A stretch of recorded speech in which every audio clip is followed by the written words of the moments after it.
नमस्कार, 99 न्यूज़ के national bulletin में आपका स्वागत है। मैं हूं आपके साथ शंकर कुमार। दिल्ली स्थित रोहिणी कोर्ट में एक बार फिर गोली चलने का मामला सामने आया है। यहां पर एक सुरक्षाकर्मी द्वारा गोली चलाने की जानकारी सामने आ रही है, जिसके बाद कोर्ट परिसर में हड़कंप मचा हुआ है।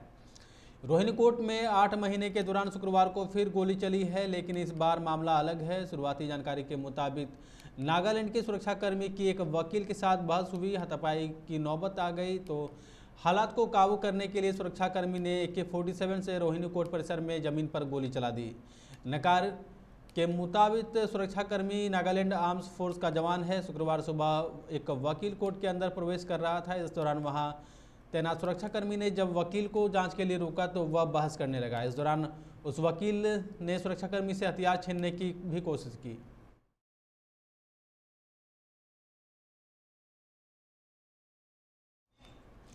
प्रधानमंत्री नरेंद्र मोदी के जम्मू आगमन से 2 दिन पूर्व जम्मू के सुजवा इलाके में सुरक्षा बलों और आतंकियों के बीच मुठभेड़ शुरू हो चुकी है। इस मुठभेड़ में जैश-ए-मोहम्मद आतंकी संगठन के 2 आतंकी ढेर कर दिए गए हैं। एक जवान भी बलिदान हो गया है, जबकि 11 जवान घायल हो गए हैं।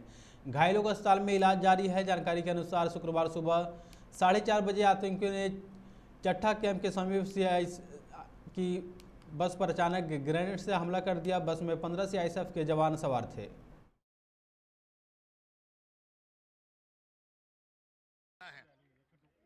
ये इत्तला जम्मू कश्मीर पुलिस को अपनी एजेंसीज के साथ मिलकर के रात को मिली, जिसकी बुनियाद पर ये ऑपरेशन लॉन्च किया गया, जिसमें CISF, CRPF और आर्मी की टुकड़ियां भी पुलिस के साथ थी।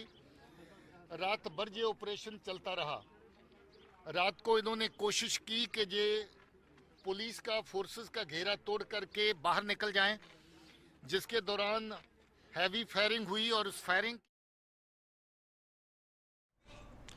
ब्रिटेन के प्रधानमंत्री बोरिस जॉनसन 2 दिवसीय भारत दौरे पर है। जॉनसन ने शुक्रवार को PM नरेंद्र मोदी से दिल्ली में स्थित हैदराबाद हाउस में मुलाकात की।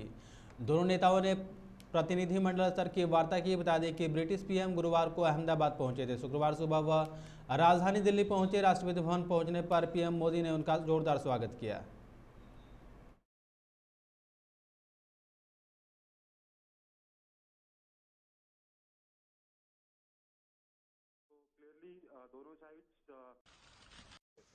Yes. Well, hello. Good morning, everybody. I just want to say what a pleasure it is to be here in Delhi this morning with my friend Prime Minister Modi.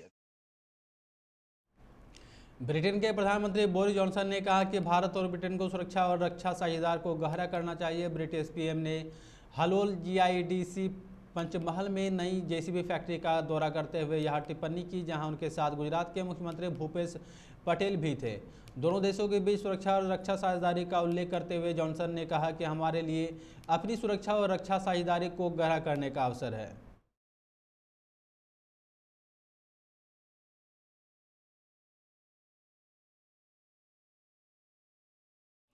Jahangirpur इलाके के बाद दक्षिणी दिल्ली के ओखला और शाहीन बाग इलाके में भी नगर निगम का बुलडोजर चलेगा। इसके लिए दक्षिणी दिल्ली नगर निगम ने तैयारी कर ली है। कुछ ही दिन में यह कार्रवाई हो सकती है। इसके लिए कार्रवाई का पूरा खाका तैयार किया जा रहा है। उन लोगों की सूची तैयार की जा रही है जहां पर अवैध निर्माण और अतिक्रमण हटाना है।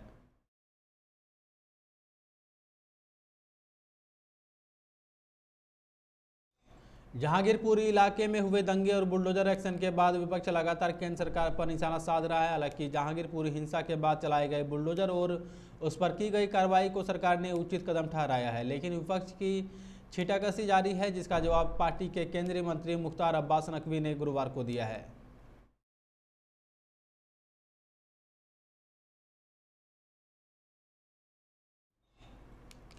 प्रधानमंत्री नरेंद्र मोदी 24 अप्रैल को सांबा के पल्ली गांव में सिर्फ देशभर के पंचायत प्रतिनिधियों को ही संबोधित नहीं करेंगे, बल्कि खाड़ी देशों से आए लगभग 1 दर्जन राजनयिकों और निवेशकों की मौजूदगी में जम्मू कश्मीर में 38,000 करोड़ रुपए की औद्योगिक निवेश के प्रस्ताव को भी अंतिम रूप देंगे।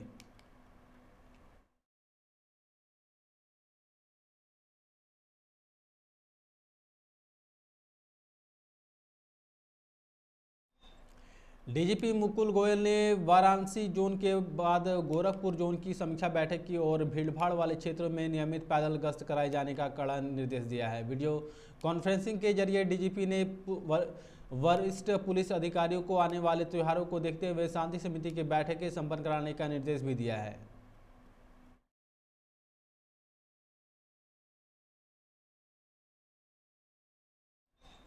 राजधानी दिल्ली में आज मौसम का मिजाज बदलने वाला है, क्योंकि आज बारिश के आसार है। दिल्ली और आसपास के हिस्सों में मौसम गुरुवार से बदल गया है। थोड़ी गर्मी के बाद गुरुवार को एक बार फिर से तापमान में गिरावट दर्ज की गई है। मौसम विभाग के मुताबिक दिल्ली, एनसीआर और आसपास के क्षेत्रों में आज धूल भरी आंधी चल सकती है। इसके साथ ही गरज के साथ दिल्ली के कई हिस्सों में बारिश हो सकती है।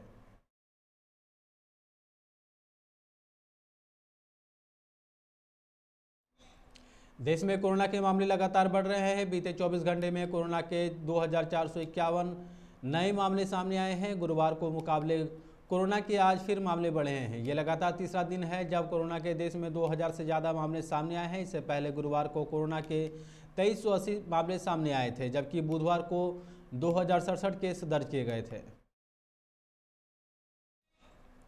खबरों में फिलहाल इतना ही। आप देखते रहे 99 न्यूज़। नमस्कार।